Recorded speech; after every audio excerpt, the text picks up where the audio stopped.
कि शंकर भगवान इस कथा को पार्वती जी को सुना रहे थे ना,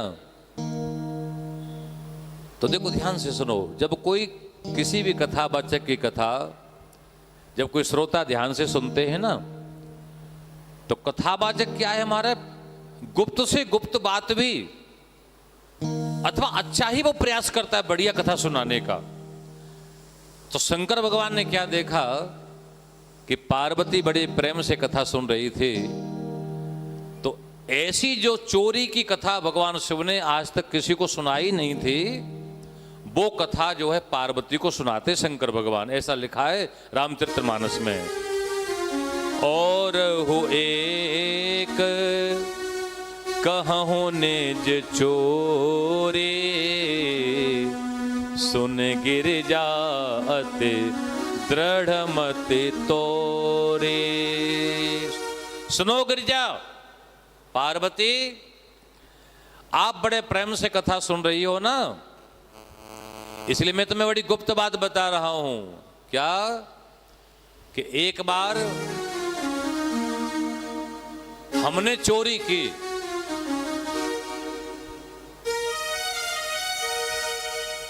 तो पार्वती बोली कि महाराज आप तो ईश्वर हो, आपको चोरी करने की क्या आवश्यकता पड़ गई। तब भगवान शिव कहते हैं कि पहले हमारी चोरी हुई तो फिर हमने भी चोरी की। तो पार्वती जी ने कहा महाराज आपके पास में है क्या, कोई चुरा ले जाएगा जो।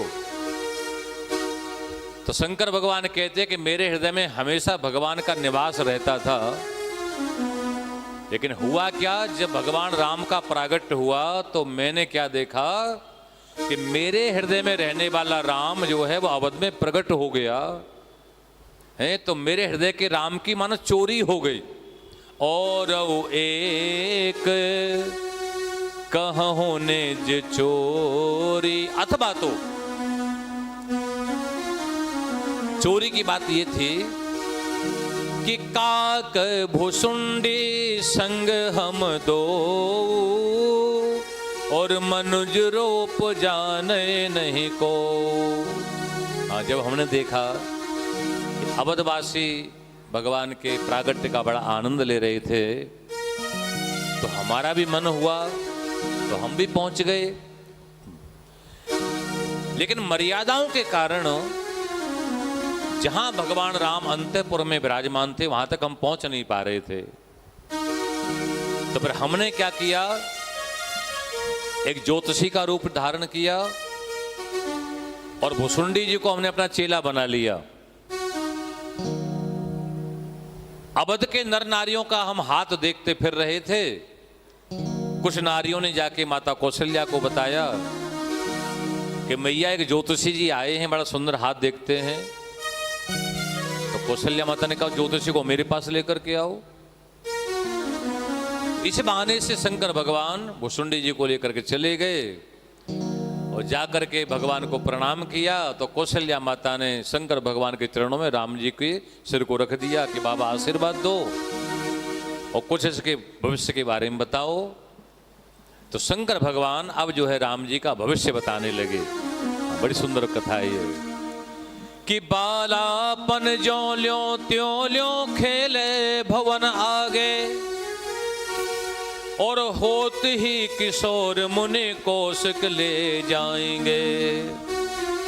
कौशल्या माता सुनो, ये जो तुम्हारा बेटा है ना, जब तक छोटा रहेगा तब तक यहाँ खेलेगा, जब किशोर हो जाएगा ना तो कौशिक नाम के ऋषि आएंगे और वो तुम्हारे बेटा को ले जाएंगे। तो ये सुनकर के मैया बड़ी सहम गई, चिंता में पड़ गई कि बाबा ऐसा क्यों बोले आप हैं, मुझे जैसे तैसे तो पुत्र की प्राप्ति हुई है, कौशिक नाम के ऋषि आएंगे तो मेरे बेटा को क्यों ले जाएंगे। तो सुनो माँ, इसमें तुम्हारा भला है। क्या भला है? तो बताया कि जनकपुरी में जाए हर को दंड खंडे, और जनक दुलारी को ब्याह घर लावेंगे। वो कौशिक नाम के ऋषि जो लेके जाएंगे ना, इसी क्रम में जनकपुरी में जाएंगे और कोदंड नाम के धनुष को तोड़ेंगे और सीता जी को ब्याह करके लाएंगे ये। इस प्रकार से जब सुना तो कौशल्या माता हमारा बड़ी प्रसन्न हो गई। हाँ, ये माताओं का स्वभाव होता है। हाँ, माताओं का स्वभाव क्या होता है कि उसके बेटे का विवाह जितनी जल्दी हो जाए ना, हाँ, हर मां चाहती कि बेटे का विवाह जल्दी हो जाए। तो कौशल्या माता ने सुना किस प्रकार से मेरे बेटा राम का विवाह होगा तो बड़ी खुश हो गई। ऐसे हमारे ब्रज में कथा आती है, ब्रजवासी कहते हैं कि जब कन्हैया का जन्म हुआ था ना तोमर जी, तो कन्हैया का जब जन्म हुआ तो बरसाने से बरसभान जी बधाई देने आए। और बधाई देने आए तो केवल बधाई देने नहीं आए थे, क्योंकि नंद में और बरसभान जी में आपस में पहले तय हो गया था कि या तो हमारे बेटा हो जाए या तुम्हारे बेटी, या तुम्हारे बेटा या हमारे बेटी हो जाए, तो हम एक दूसरे से संबंध जोड़ लेंगे। तो इधर तो राधा रानी का जन्म पहले हो गया था बरसभान जी के यहाँ, और नंद बाबा के यहाँ लाला का जन्म लगभग साल भर बाद हुआ, 11.5 महीने के बाद में। तो बरसभान जी बड़े प्रसन्न हो गए और बरसभान जी यहां पर बधाई भी लेकर के आए और जो है तिलक यानी टीका भी लेकर के आए, सगाई पक्की करने आ गए। हाँ, तो पूरे ब्रज में हमारे इस बात का शोर हो गया, आनंद बनाने लगे कि देखो नंद बाबा का लाला कैसा है, और सब लोग गाने लगे। हाँ, ब्रजवासी लोग कहते हैं कि नंद मेहर घर ढोटा जायो, नंद मेहर घर ढोटा जायो, नंद मेहर घर ढोटा जायो, बरसाने ते टीको आयो, नंद मेहर घर ढोटा जायो, बरसाने ते टीको आयो, नंद मेहर घर ढोटा जायो, बरसाने ते टीको आयो, नंद मेहर घर ढोटा जायो, बरसाने ते टीको आयो, नंद मेहर घर ढोटा जायो, बरसाने ते टीको आयो, नंद मेहर घर ढोटा जायो, बरसाने ते टीको आयो। हाँ, इस प्रकार से तो मैं आपसे कह रहा था कि माताओं का स्वभाव क्या होता है कि चाहे छोरा छोटा सा होवे पर काचा में सगाई जल्दी पक्की है जा जाके।